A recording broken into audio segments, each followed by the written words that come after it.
I'm ready when you guys are. So I want to say welcome for everyone coming out here today. I appreciate this space given to us for us to present and hopefully persuade people. My presentation today is why everyone should consider therapy. I know some of you may feel strongly one way or the other. All I ask for is your open ears and your open mind. So I think one of the reasons people are hesitant to start therapy is because people can be very hesitant because they don't understand how it works and especially how it starts.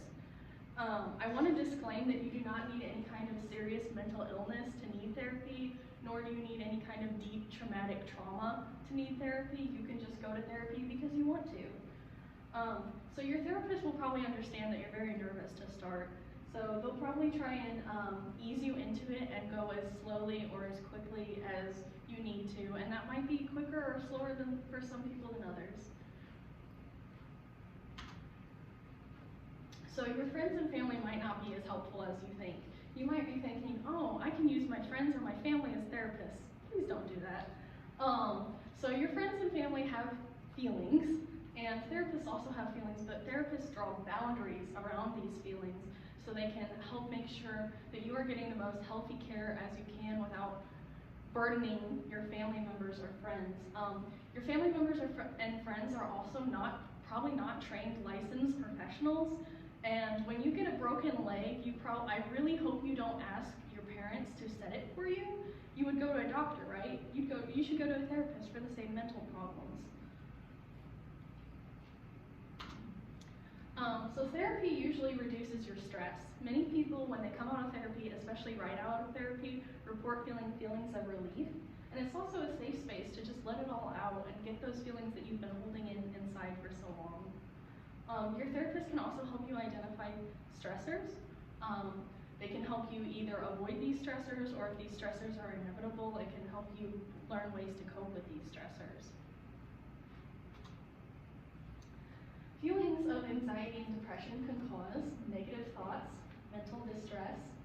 They can also cause sleeping issues like difficulty falling asleep or staying asleep. They can cause tension headaches, regular headaches, neck aches, which usually go along with headaches. And most importantly, it can cause a weakened immune system. Many people don't know this, but it can cause a weakened immune system, which can make you sick more often, or it can make you sick longer or have worse symptoms. One reason you or someone you know may not want to go to therapy is stigma. Stigma is very real.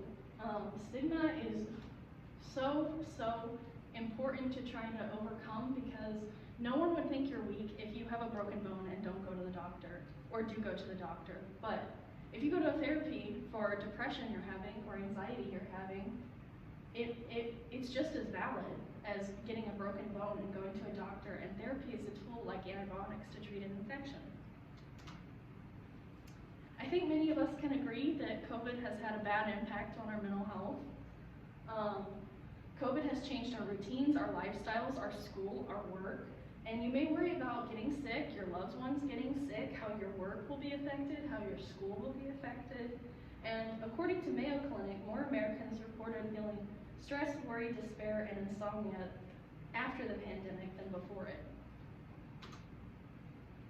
I know a lot of us in here are young, so according to a recent poll by the Centers for Disease Control and Prevention, 18 to 24-year-olds report having symptoms of anxiety or 63% of 18 to 24-year-olds report having anxiety or depression. 25% increased their alcohol or drug use to cope with stress, and 25% had contemplated suicide. I want to let everyone know that ICC has free counseling here. They're at the EP campus and the Peoria campus. From Monday to Tuesday, they're open 8 to 7 p.m. And from Wednesday to Friday, they're open 8 a.m. to 4:30 p.m. And I want to reiterate that this is free, completely free. Your first few sessions are completely free, and then after your first free sessions are over, they can transfer you into a free to low-cost program within the community. And I'm not going to read all these out, but I want everyone to know when they look at my presentation that I have the crisis lines for the suicide Suicide Prevention Hotline, the National Domestic Violence Hotline, the National Sexual Assault Hotline, the Trevor Lifeline for LGBTQ+ youth, and the Trans Lifeline. Feelings of loneliness are more common than ever, unfortunately. According to a recent study, the loneliness in your 20s is one of the biggest problems facing both millennials and Generation Z, which is us. The association between loneliness and young people is getting stronger and stronger since 2020. The pandemic happened in 2020. A CNBC article concluded in 2020 that loneliness is on the rise and found that 73% of Generation Z sometimes or always feel alone, and 71% of heavy social media users, which a lot of us are, reported chronic feelings of loneliness. If I have persuaded you, which I hope I have, where to start? First, start by reaching out, realizing that this might be right for you or something that you want to try. And then from there, you go ahead and schedule your appointment. Here, it's really easy. You can just walk in and say, I want to schedule an appointment. But you can also, if you're nervous, call or text. I mean, not text, call or email. You can also go to the Peoria one, or you could call another place you'd like to go to. Show up on time and decide to consider whether it's right for you, or if you connect with your therapist. If you don't, you could try another therapist. You can also try the Tazwood Mental Health. You can call them at 309-694-6462. Thank you, everyone.